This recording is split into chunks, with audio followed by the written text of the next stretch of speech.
नमस्कार, between the lines with निरोजन में आपका स्वागत है। आज हम बात करेंगे चन्नी की फिर से इसलिए क्योंकि पिछले वीडियो पे बहुत सारे कमेंट आए और ये कहा गया कि चन्नी कुछ नहीं है, चन्नी का कोई मतलब नहीं बनता है। कुछ लोग चन्नी को बड़े लीडर बना रहे थे, कई चीजें की प्रतिक्रियाएं थी। मुझे लगा कि उन चीजों को क्लियर करना जरूरी है कि चन्नी की आखिर अहमियत क्या है और चन्नी कैसे कांग्रेस के गले की फांस बन गए हैं। चन्नी भले अपना दो जगह से लड़े थे इलेक्शन, मुख्यमंत्री रहते हुए दोनों जगह से हार गए थे पिछला चुनाव। उसके बाद भी चन्नी की अहमियत इतनी क्यों है? क्यों 3-3 सांसद उनके साथ हैं? क्यों 18 में से 9 विधायक उनके साथ हैं? सबसे लोकप्रिय नेता उनको क्यों कहा जाता है जब उनकी कोई अहमियत ही नहीं है? दोनों तरह की बातें हैं। ये थोड़ा सा समझना जरूरी है। पॉलिटिकल अगर आप लैंडस्केप को समझेंगे और चन्नी की अहमियत को समझेंगे तभी आप पाएंगे कि चन्नी जो है वो कांग्रेस के गले की फांस बन गए हैं। कांग्रेस चन्नी से न तो छुटकारा पा सकता है, मतलब बाहर निकाल दिया, नहीं बात मानी तो भी मुसीबत है, और अगर उनके आगे झुक गई तो भी मुसीबत है।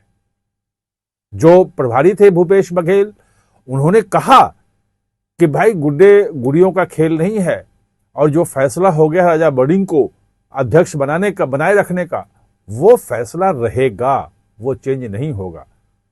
तो अब भी इसका रास्ता क्या निकलेगा? राहुल गांधी अभी विदेश में हैं, अब वो लौटेंगे, उसके बाद बैठक होगी, जो चीजें चलेंगी उस पर हम आपको आगे जानकारी देंगे। लेकिन भूपेश बघेल के साथ जो बैठक थी, उसी बैठक में चन्नी की अहमियत जो है वो साबित हो गई थी। और देखिए, सामान्य रूप में मैं वहां जाता हूं जब अमरिंदर सिंह को हटा करके और चन्नी को मुख्यमंत्री बनाया गया था, और उस वक्त ये कहा जा रहा था कि चन्नी जो है ये एक मास्टर स्ट्रोक है कांग्रेस का, क्योंकि एक दलित मुख्यमंत्री दे रहा है और दलित मुख्यमंत्री के रूप में 34% दलित आबादी है पंजाब में। और ये एक दलित मुख्यमंत्री, मतलब देश में किसी भी राज्य में सबसे अधिक अगर दलितों की आबादी है तो वो पंजाब में है, और एक बड़ा फेस बन के उभरे थे। अब है क्या कि अगर वो चुनाव हार गए तो सिर्फ उसमें उनका नेता नहीं है, इस कारण से है।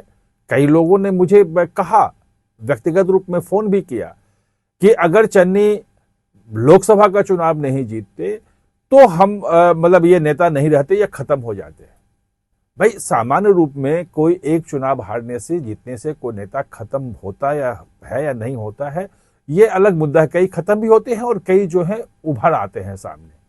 चुनाव जो है वो अटल बिहारी वाजपेयी भी हार चुके थे, और राहुल गांधी जो हैं वो भी चुनाव हार चुके थे 2014 में। इसमें क्या बड़ी बात है? ये होता है।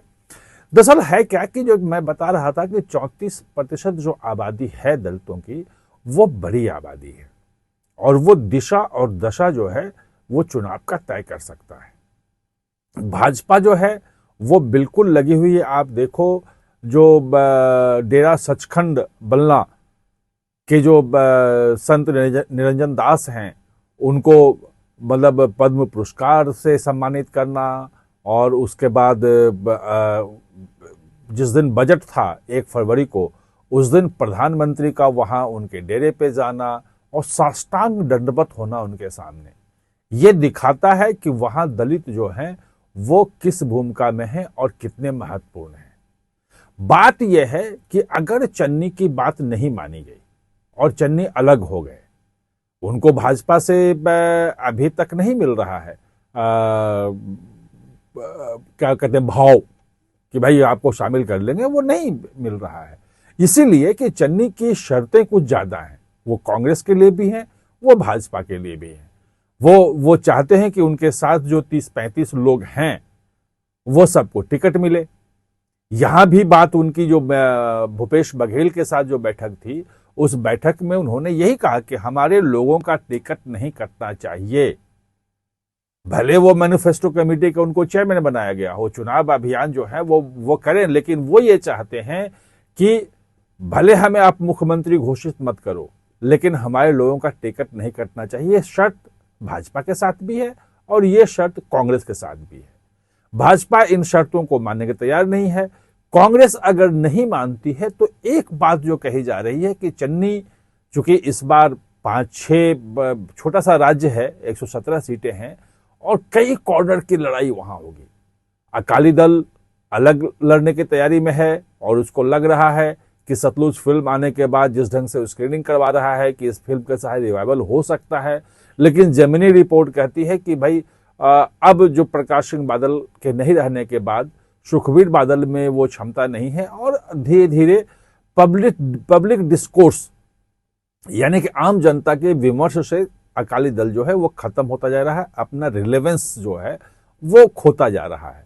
तो उसके रिवाइवल की उम्मीद नहीं, लेकिन लड़ेगा। वो इतने सालों से सत्ता में रही है वो, तो वो पार्टी लड़ेगी। लेकिन साथ में कांग्रेस तो है ही जो इस बार सत्ता में आने की कोशिश में है। जो आम आदमी पार्टी है जो सत्ता में है वो एक अलग खेल कर रहे हैं। वो हिंदू वोट बैंक को कंसोलिडेट करने के लिए अरविंद केजरीवाल जी जान से जोड़ लगा रहे हैं। महिलाओं के खाते में जो है वो पैसे पहुंचने शुरू हो गए हैं, जो एक जिताऊ फॉर्मूला जो है कई राज्यों में देखा गया, पश्चिम बंगाल में लेकिन वो नहीं चल पाया था। दूसरी तरफ जो बाकी जो कट्टरपंथी धड़े हैं वो भी कुछ करेंगे। एक दो लोग कह रहे हैं कि वो भी आजमाने की अपने अपने क्षेत्र में कोशिश करेंगे। भाजपा तो है ही। तो ये जो कम से कम 4 प्रमुख दल जो हैं वो मैदान में है। छोटा सा स्टेट है, 117 की विधानसभा है। ऐसे में अगर चन्नी अलग होते हैं और उनको लगता है कि एक त्रिशंकु विधानसभा की भी बात आ रही है कि जिस ढंग से एंटी इनकम्बेंसी है, अगर वो हावी रही तो आम आदमी पार्टी दूर रह जाएगी। अगर ऐसे में चन्नी कुछ सीटें लेके आ जाते हैं तो वो नया खेल कर सकते हैं, ये उनके लोग कह रहे हैं। लेकिन अगर कांग्रेस में उनको जगह नहीं मिलती है तो घटी शर्तों के साथ अपने कुछ लोगों के टिकट के साथ और बाकी जो उनके समर्थक हैं उनका कहीं ना कहीं बाद में सरकार बनने के बीच में एडजस्टमेंट हो जाए, इसके साथ भाजपा में जा सकते हैं। तो चन्नी को अगर निकाल दिया तो 6 महीना पहले जो इनफाइटिंग है कांग्रेस की वो सामने आ गई, वो धरातल पे सामने है। और ये बिखरी हुई कांग्रेस जो है वो दलित 34% जो वोट है उसको संभालने वाला, उसको लाने वाला कोई चेहरा नहीं रहेगा। और जब चेहरा नहीं रहेगा तो कांग्रेस की क्या स्थिति हो सकती है वो आप समझ सकते हैं। वो उसमें कुछ ज्यादा बताने की बात नहीं है, क्योंकि वो डिवाइडेड जो है और बिल्कुल बटा हुआ कांग्रेस जब जाएगा तो क्या होना आप समझ सकते हैं। यही स्थिति केरल में थी, लेकिन केरल में चुनाव के पहले जो है वो सब धड़े को चेनी थल्ला से लेके और सतीशन से लेके और जो नाराज चलते रहते हैं लगातार, जिनके नेगलेक्ट करते थे शशि थरूर, सबको साथ लिया और जीते। यहां अगर डिवाइडेड होते हैं तो बहुत मुश्किल हो जाएगा चुनाव निकालना। और यही जो है वो चन्नी गले की फांस बन गए हैं कि अगर निकाल देते हैं तो भी मुसीबत में, और अगर रखते हैं और उनकी सारी शर्तों को मान लेते हैं तो भी मतलब आला कमान को झुकना पड़ जाएगा। और बाकी जो कैडर हैं, खासतौर पर राजा बडिंग और उनके लोग जो हैं जो जट सिख के लिए पॉलिटिक्स कर रहे हैं, तो वहां भी मैसेज ठीक नहीं जाएगा। आप खुद समझ सकते हैं क्या स्थिति है और चन्नी की क्या अहमियत है आज की तारीख में पंजाब के चुनाव में। आप हमारे साथ जुड़े इसके लिए बहुत बहुत धन्यवाद।